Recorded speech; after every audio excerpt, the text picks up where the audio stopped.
야고보서 3장 17, 18절 함께 보겠습니다. 오직 위로부터 난 지혜는 첫째 성결하고 다음에 화평하고 관용하고 양순하며 긍휼과 선한 열매가 가득하고 편견과 거짓이 없나니 화평하게 하는 자들은 화평으로 심어 의의 열매를 거두느니라. 아멘. 그러나 위로부터 오는 지혜, 이렇게 말씀합니다. 앞에 가짜 지혜, 하늘로부터 오지 않은 지혜, 세상의 지혜, 마귀의 것, 그 지혜의 특징을 길게 말씀하셨습니다. 이미 앞에만 보면 이게 가짜구나 분별할 수 있습니다. 이제 우리가 좀 반대편, 좀 긍정적인 면에서 볼까요? 참 지혜. 아니, 앞에 거 다 반대로만 하면 되지. 그러나요, 반대로는 너무 부족합니다. 참 지혜는 보다 더 강력한 증거, 더 또렷한 양각을 가지고 있습니다. 그거는 위로부터 났기 때문에 즉 하늘의 특징을 갖고 있습니다. 고작 땅의 것이 나타나지 않은 정도. 근데 이거는요, 가릴 수도 있는 거거든요. 가려지지 않은 하늘에서 왔다는 또렷한 특징, 빛, 냄새, 모양을 갖고 있습니다. 참 지혜, 하나님으로부터 난 지혜. 자, 이것만 지혜라고 부르고요. 그 특징이 있는데 진위여비를 판단할 증거가 차고 넘치는데 오늘 본문에 첫 번째 성결합니다 그랬어요. 순수하다는 얘기입니다. 지혜를 행사한다고 하는 사람의 속이 거짓말이 없고요, 악한 의도가 없고요, 오로지 의를 행하겠다는, 진실을 망하겠다는 깨끗함이 있다는 얘기입니다. 옳은 일을 하고자 하는 순수한 의도와 목적으로 생각하고 행동을 취합니다. 이게 하늘로부터 오는 지혜의 첫 번째 특징입니다. 어떤 사람이요, 뭐라 그랬지? 이름은 잘 모르는데 밥 존슨가? 유명한 사람이 있나 봐요. 저도 들은 이야기.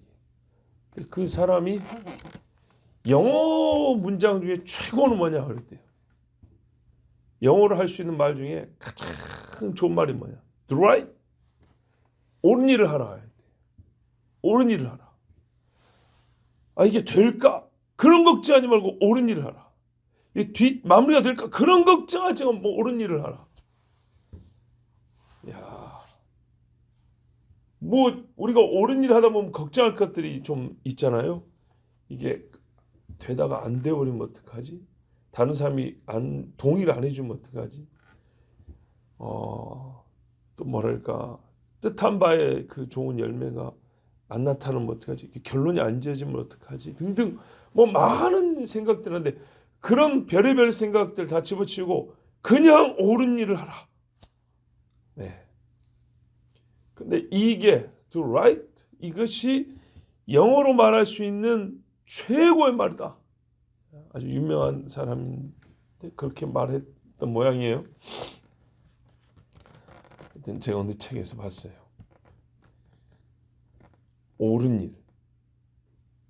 그 옳은 일 하나만을 향한 깨끗한 마음. 이게 보인다는 거죠. 이게 지혜입니다, 지혜.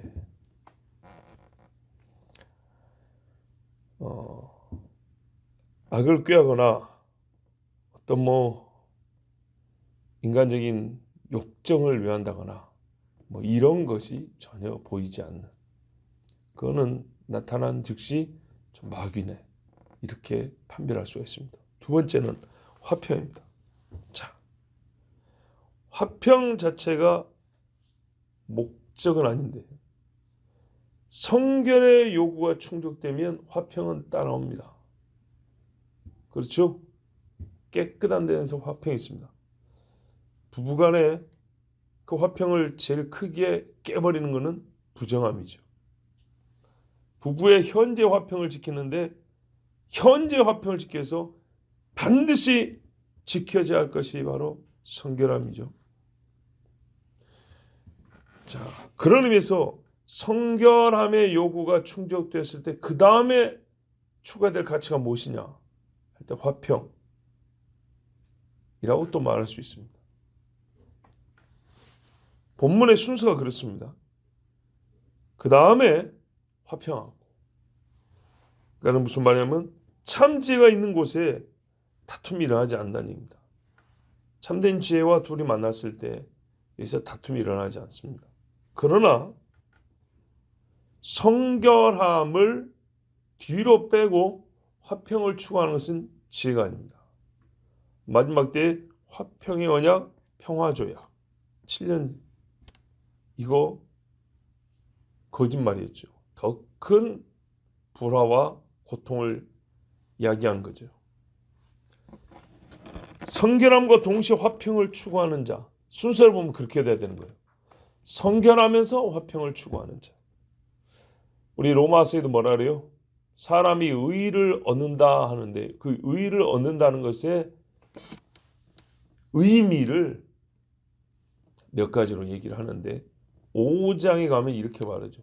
3장부터 1장부터 믿음으로 의를 얻는다 나오는데 3장의 의를 분명히 더 쐐기를 가르치면서 예를 들어 4장에 아브라함과 다윗을 얘기하고 5장하면 그래서 의를 얻은 결과가 뭐야 할 때 첫째, 우리는 하나님과 화평하게 되었다.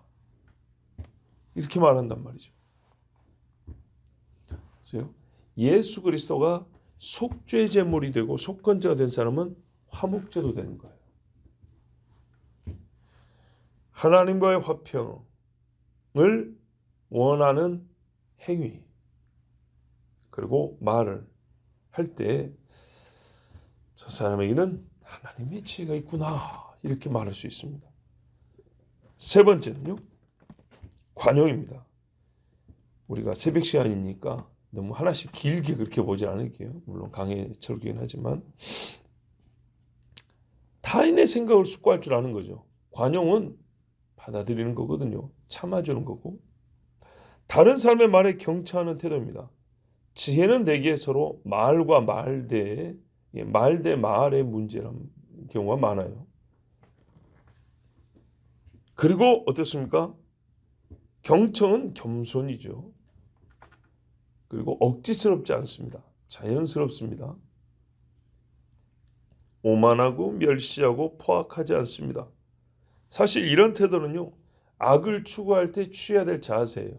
짐승이 먹잇감을 물러 죽이려고 할 때 취하는 자세가 있어요. 털깃부터 다르죠. 놀고 잘 때는 똑같이 입을 와 벌려서 이빨은 보이는 건 똑같지만 저게 해하려고 하는 건지 놀자고 하는 건지 여러 가지 징후가 다르죠. 그렇죠? 그런 것처럼 오만, 멸시, 포악이라는 것은 악을 행할 때 동시로 취해지는 그것도 몸 안에서 우리 사람에게서 나타난 특징들입니다. 그런 게 없다는 얘기예요. 양순하다. 뭐 어려운 말 있습니까? 이건 한자 표현 그대로잖아요. 순하다는 얘기입니다. 순하다. 착해요.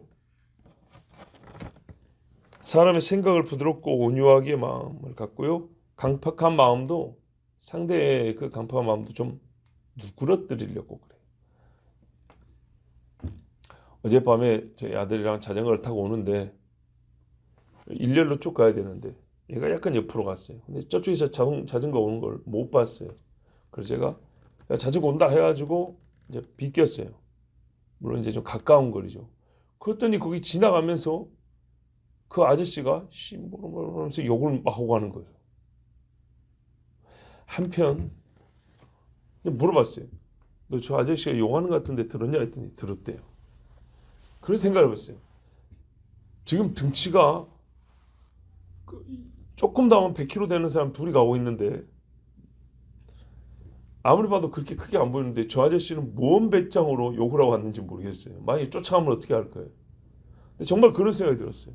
내가 만약에 예수를 안 믿었다면 저를 듣고 어떻게 했을까? 거기다가 내가 만약에 목사가 아니라면 이게 지금 그렇게 욕을 얻어먹을 정도 상황은 아닌데 우리 아들이나 또는 뒤따는 나한테 욕을 그렇게 막 하고 하는데 만약에 내가 목사만 아니었어도 쫓아가지 않았을까? 쫓아가고 뭐 때린다는 얘기는 아니지만 뭐라고 한 소리 해주지 않았을까? 그 정도까지는 해줄 수 있다고는 봐요. 왜요? 진짜 뭐 부딪힌 것도 아니고 내가 주일에서 이렇게 다시 들어오게 했는데도 불구하고 욕을 막 하고 한다는 거는 그래요. 그렇게 쌍욕을 얻어먹을 정도는 아닌 것 같은데 그건 좀 심하지 않냐라고 내가 그 정도는 말할 수 있을 것 같아요. 그런데 설교하는 목사다 보니까 거기까지도 못 하겠는 거예요. 예. 그리고 오늘 말씀이 떠올랐어요. 양순하며. 야, 하나님 말씀은 참 좋다. 만약에 내가 일러준다고 해서 뒤따라가면 그 사람 얼마나 공포심을 느낄까요? 그러지 않겠어요? 뒤에 가서 아저씨 이렇게 부르면 해코지하러 오는 줄 알고 그냥 말을 그렇게 심하게 하면 안 됩니다라고 그 정도 말하려고 하는 것인데도 불구하고 근데 그런 분들은 또 다른 사람한테 이렇게 막 욕을 하고 다닐 거란 말이죠. 그래서 한번 이렇게 주의를 받으면 겁나서 이렇게 함부로 말 안 할 수도 있는데 하여튼 오늘 말씀에 양순하며 이제 설교 준비하려고 한번 미리 봤단 말이죠. 그래서 참 예수 믿지 않았으면 또는 설교자가 아니었으면 나도 성질 좀 부리고 살았을 건데 하나님 말씀이 참 좋다. 이제 그러면서 좀 심하다. 그러고 이제 그냥 쭉 왔어요. 그러면서 생각한 거예요, 속으로. 자, 긍휼을 낳는다. 그렇죠. 긍휼. 다윗이 말입니다. 생각이 다르잖아요. 사울에 대하여. 그래서 봐주죠.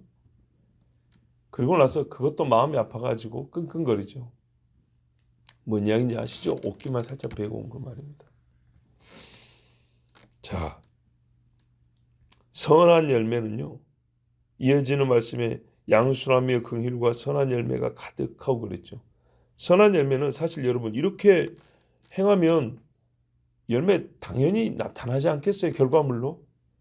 별도의 목적이면서도 동시에 이러한 자질, 이러한 특징의 결과물입니다. 그리고 이거를요. 이런 행동한 사람이 먼저 얻게 되어 있습니다. 다섯 번째, 편견과 거짓이 없다. 다른 번역에 위선이 없다. 사실관계를 정확하게 확인하지 않은 데서 우리가 지혜를 기대할 수는 없겠죠. 편견은 치우친 생각이라는 얘기잖아요. 삐딱하다는 거죠. 이유는 여러 가지 있습니다. 여러 가지 무슨 이유가 있냐는 그냥 언급하지 않고 그냥 편견, 삐딱한 눈, 이상하게 바라보는 거. 정면을 바라봐야 되는 말이죠. 이상하게 바라보는 거. 벌써 오래됐네요. 거의 8년이 다 되는데 우리 장로님들하고 중국 그 이성 교사님 방문을 갔어요. 15년도 1월 달에. 15년도 1월 달이니까 얼마 안 남았죠. 8년이 다 돼가죠. 그런데 오는 길에 거기가 무슨 공항이지? 장춘공항인가? 그래요. 근데 그 공항에 그 뭐라 그러죠? 갑자기 이름이 생각나는데 하여튼 직원이 여권 검사를 하는데 우리 장로님 중에 한 분한테 정면을 보라고 얘기하는 거예요.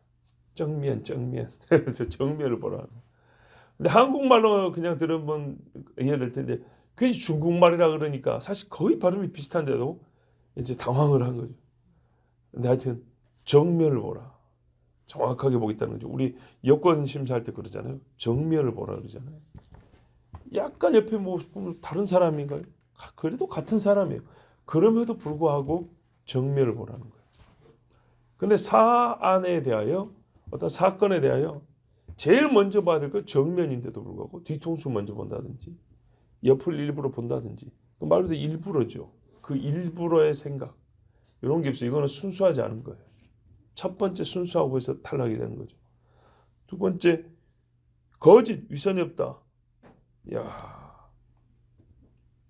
위선은요 뭐 더 말할 필요가 있습니까? 이걸 무슨 지혜라고 말합니까? 말 그대로 거짓입니다. 거짓말. 예, 뭐 긴 말이 필요가 없습니다. 자, 요런 것이 나타나면 위로부터 난 지혜가 아닙니다. 자, 여러분, 위로부터 난 지혜가 하나님이 주신 지혜고 참 지혜인데 판별 기준이 상당히 많지요. 근데 이런 조건과 검증 요건으로부터 우리가 깨닫는 바가 있는데요. 생각보다 우리가 이런 요소들을 생각하지 않고, 즉 고려하지 않고 너무 빠른 속도로 지혜와 지혜자를 운운하지 않았을까? 는 그런 생각입니다. 요걸 확인해 봐야 된다는 거죠. 그 다음에 지혜인데 너무 지혜를 빨리 말한 거죠. 우리가 교회 일꾼이란 말도 확인해 볼 게 많은데 너무 쉽게 저 사람이 일꾼이야 이렇게 말하는 경우가 많다는 거죠. 자, 위로부터 난 지혜는요, 이런 요소들을 다 가지고 있거나 아니면 한 사건에서 잠재는 있지만은 다 드러나지 않아서 다 보이진 않아도 몇 개는 보이게 되어 있습니다. 그래서 단번에 확인이 되긴 됩니다. 그렇죠. 봐보세요. 성결하고요, 편견과 거짓이 없고요, 그리고 양순하다. 이 세 가지만 봐도 우리가 저건 하나님이 주신 지혜구나. 이 정도 모르겠어요. 나머지 건 뭐 다 봐야 되나요? 아니죠. 호랑이를 머리부터 꼬리끝까지 다 봐야 되는 건 아니죠. 어흥소리하고 머리만 봐도 호랑이구나 딱 알 수 있는 거죠. 그래서 빨리 판단할 수 있습니다. 지혜다. 이렇게 할 수도 있는데 제가 아까 우리가 이런 요소를 고려하지 않고 너무 빨리 지혜다 속단하는 경우가 있다는 말은 말 그대로 이런 요소를 확인하지 않거나 한 가지가 보일 듯 말 듯 한데 그냥 바로 지혜다 이렇게 해버릴 수가 있다는 거죠. 보통 어떤 경우냐면 큰 은사를 받았거나 은사 받은 이가 얘기한다 했을 때 30년 40년 하나님 앞에 기도하고 말씀을 묵상한 사람보다 더 큰 지혜자로 봐버리는 겁니다. 뭔 이야기인지 아시죠? 지혜자로 본다는 건 항상 문제를 갖고서 답을 달라는 것보다는 그 사람을 훨씬 더 신앙이 깊은 사람, 하나님의 뜻을 더 분별하는 사람으로 이렇게 쉽게 속단하면서 이제 만일에 문제가 있으면 곧장 그쪽으로 쪼르르 가버린다는 얘기죠. 또한 어떤 사안에 대한 해석이 남들과 좀 다른 독특한 시각을 가진 사람이 있어요. 그 독특함이 혹은 편견이 될 수도 있고요. 성결하지 않을 수도 있어요. 그 사람은 항상 정면을 보지 않아서 독특함일 수도 있어요. 그런데 내가 생각이 얕아서 사실 별 생각이 없어요. 그런데 저 사람이 생각을 갖고 있는데 독특해. 그러면 너무 빨리 지혜자인가 보다 이렇게 가는 수도 있어요. 그렇죠. 특히 어릴 때 우리가 보통 그런 경험들이 좀 있어요. 또 하나는 학력이나 학벌입니다. 나는 기본적인 교육밖에 못 받았는데 아주 저 사람은 고등교육을 받았다. 그러면 낫겠지. 또는 이제 우리가 흔히 말하는 높은 점수를 받아야 가는 학교나 학과를 갔다. 그러면 거기 가가지고 지혜를 좀 나눠주시오. 이렇게 한다든지. 이래가지고 하나님이 주신 위로부터 난 지혜가 아닌데도 너무 빨리 넘어가는 수가 있어요. 가끔 그렇게 지혜를 얻었다고 이제 와서 대화 중에 말하는 분들이 있어요. 그럼 과연 그 지혜가 정말 지혜였다면 그 지혜를 준 자와 받은 자 사이에 또 시간이 갈수록 아까 말한 이런 증거가 나타나는데 반대 증거가 나타난단 말이에요. 반대 증거가 나타나는데도 이거는 분명히 하나님이 주신 게 맞다고 하면 죄송합니다. 어쩌면 좋노? 어떻게 하면 좋죠? 보통 그렇게 지혜라고 믿어버리면 못 벗어납니다. 벗어나기가 너무너무 어렵습니다. 하나님 말씀보다 그것들이 앞서버리는 거죠. 자, 18절입니다. 화평하게 하는 자들은 화평으로 심어 의의 열매를 거두느니라. 미안하지만 그 지혜롭다는 분들에게 이제 이 18절을 해석해보면 못합니다. 무슨 말이냐면 왜 전반적인 주제가 지혜인데 갑자기 화평으로 끝나는가? 정말 지혜자라면요, 하나님 말씀 이 정도 말씀은 환상도 아니고요, 예언도 아니기 때문에 이해할 수 있고 풀어내야 됩니다. 왜냐하면 이건 경험되는 일이기 때문에. 다 우리 생활에서 경험이 되는 일들입니다. 화평은 분명히 앞에서 성결 다음에 나오는 덕목 아닙니까? 근데 왜 이 소결론, 이렇게 요 문단의 결론으로 화평이 제시됩니까? 하려면 그러므로 지혜는 이렇게 나와야죠. 그러지 않겠어요? 그러므로 참 지혜는 지혜로 심어 의의 열매를 거두느니라. 아까 선한 열매도 나왔겠다. 반복하면서 열매를 보고 역시 지혜도 판단해야 된다. 이렇게 결론을 내놓으면 얼마나 좋습니까? 그런데 느닷없이 또 화평이에요.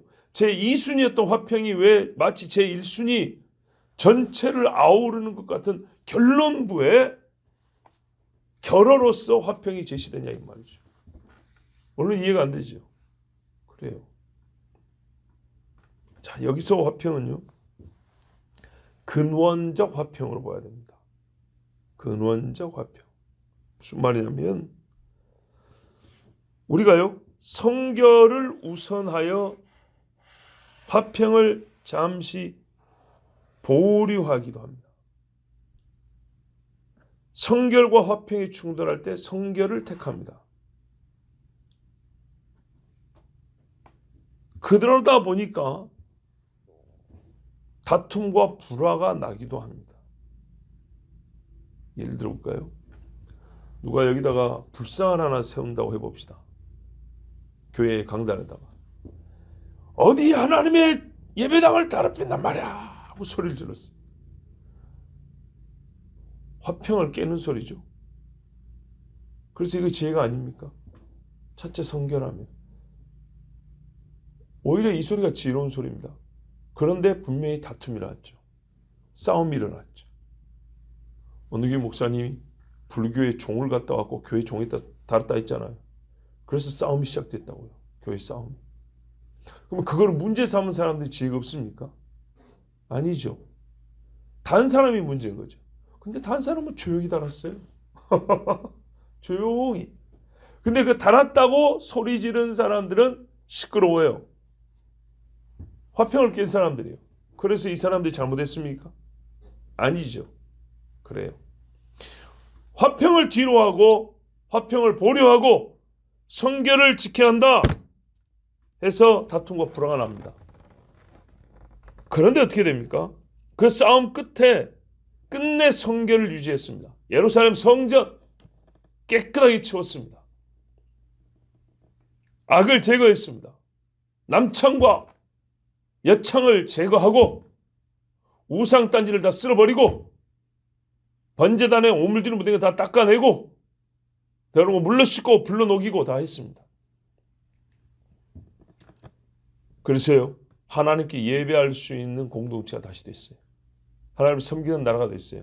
자, 그럼 하나님이 주시는 화평이 올까요? 안 올까요? 오죠. 그 말이에요. 지금의 잠시의 화평을 보류하고 성결하기 위해서 다툼을 오히려 유발하는 자가 되었어도 근본적으로는 하나님과의 화평을 추구하고 하나님 주시는 이 죄가 제거된 성결함, 그러니까 부정함이 제거됨으로써 인해서 하나님 주시는 평화가 최후의 목표, 최종 목적인 사람. 이 사람들 어떻게 하죠? 그 최종의 목적이 지금 행위의 시인 거예요. 그래서 어떻게 합니까? 의의 열매를 거둡니다. 여호와여 받으소서 했더니 히스기야 요시야 때 하나님이 다시 받았다 이 말입니다. 번제를. 그런데요. 지금 당장에 화평하면서 덮어주고 가자. 성결을 포기하죠. 그럼 어떻게 됩니까? 머지않아서 수많은 더러운 행위로 말미암아 그토록 원하지 않았던 싸움이 또 납니다. 많이 납니다. 우리가 보는 드라마들도 그러지 않습니까? 잠시 눈 찌끔했다가 엄청난 싸움이라고 그걸 해결하는 영웅 뭐 이런 패턴들도 많잖아요. 왜냐하면 그 찔끔하고 눈 감고 그냥 가자 이것도 뭐예요? 사실은 하나님이 말씀할 화평이 아니라 육신적인 화평 하나님 그것도 정욕의 일부예요. 예. 현재 내가 누리고 있는 것을 그대로 누리고 싶다는 거죠. 그래서 얼마 후에는 현재 그들이 원하고 확보했다는 화평마저도 다 빼앗겨 버립니다. 내 가지고 있던 것마저 다 빼앗긴다 이 말입니다. 그래서 우리가 추구할 것은 첫째 성결입니다. 그런데요, 최종 목적으로서 화평을 원하는 자가 성결을 이 행위에서는 뭐랄까요, 지혜를 행사함에 있어서는 최우선으로 여깁니다. 아시겠죠? 성결을 최우선으로 여기는 사람은 사실은 하나님 주시는 화평을 얻고자 하기 때문에 최종 목적으로서 화평을 추구하는 사람입니다. 그리고 하나님과 화평을 추구했을 때 얻어지는 것은 의의 열매입니다.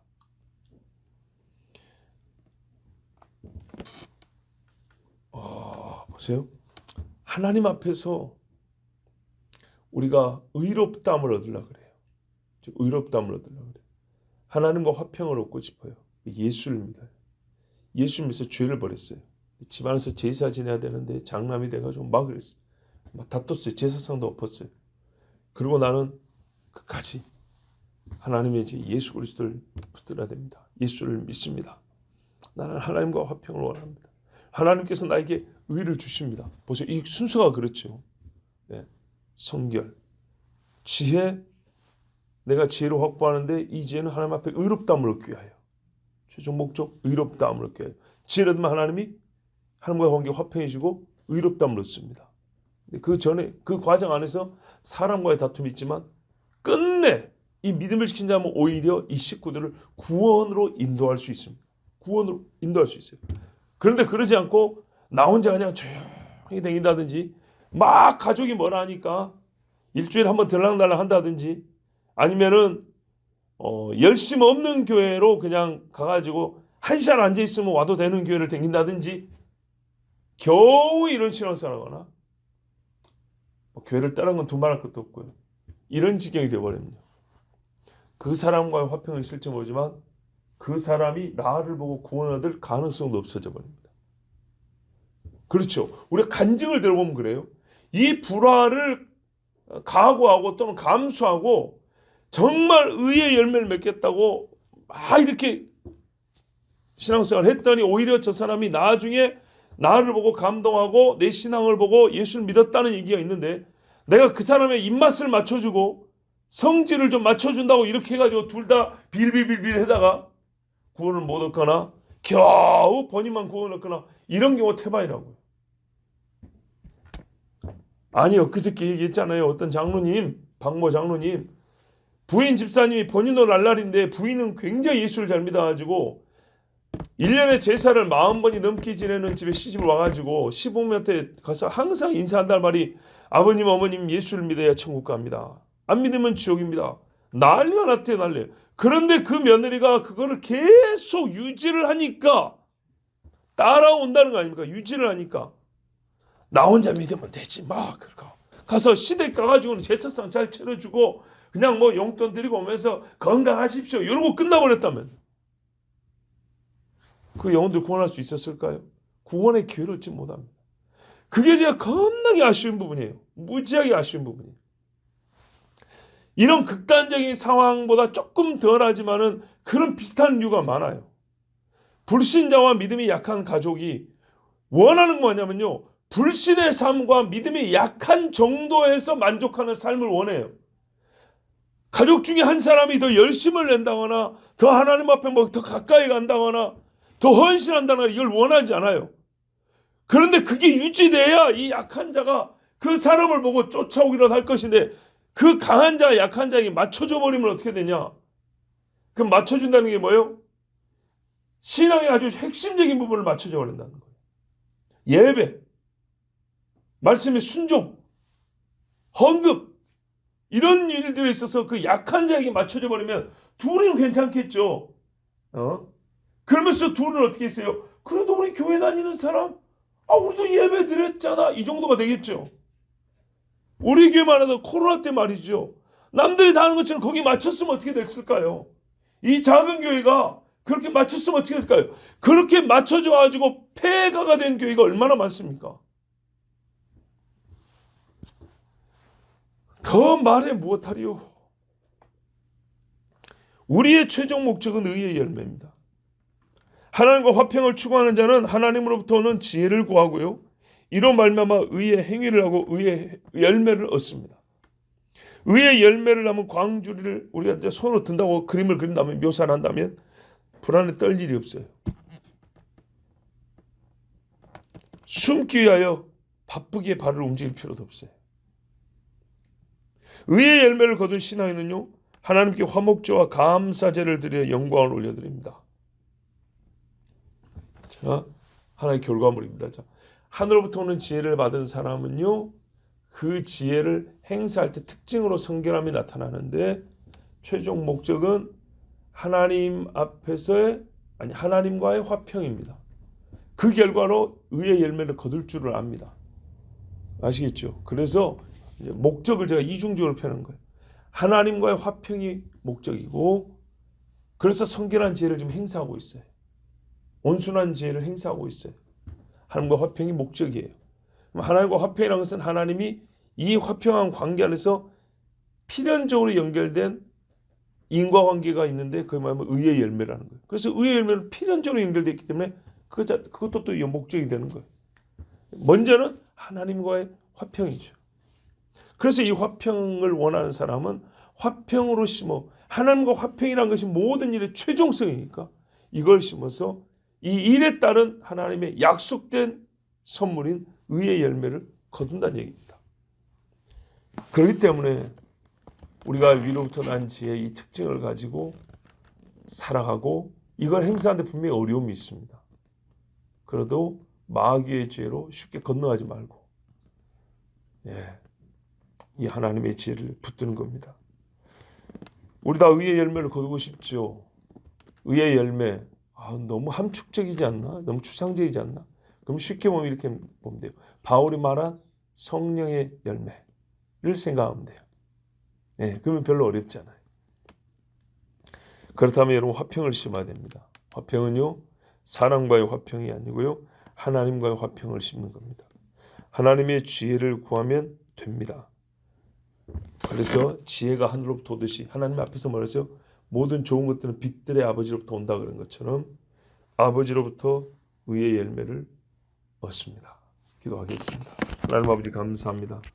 오늘도 주의 사랑하는 자들을 부르셔서 이 새벽에 참 우리 몸이 나른한 따뜻한 방에서부터 일어나게 하시고, 쉬었던 머리를 다시 회전하게 하시고, 우리 몸의 여러 뻐근한 것들을 하나님 풀어주셔서 우리의 영과 몸과 생각이 주님 앞에 서 있게 해주셔서 감사합니다. 하나님, 지혜를 주시옵소서. 너희 중에 지혜가 부족하거든 구하라 후히 주시고 꾸짖지 아니하시는 너희 아버지께서 주신다 했습니다. 결국 우리에게는 지혜가 필요합니다. 의의 열매를 거두기 위하여 지혜가 필요합니다. 그런데 이 지혜도 가짜가 많아서 성결하느냐, 긍휼이 있느냐, 거짓이 없느냐 하나님이 확인해 보라 하셨습니다.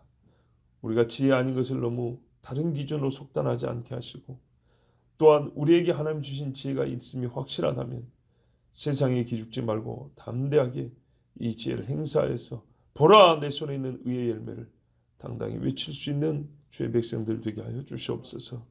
우리 교회에 하나님 더 많은 의의 열매가 필요하고, 지혜가 없어서 신앙의 하향 표준하나 세상을 따라하거나 인간의 입맛에 맞추는 행위로 돌아가는 일이 없도록 주님 붙잡아 주시옵소서. 우리를 사랑하시는 예수 그리스도의 이름으로 기도하옵나이다. 아멘.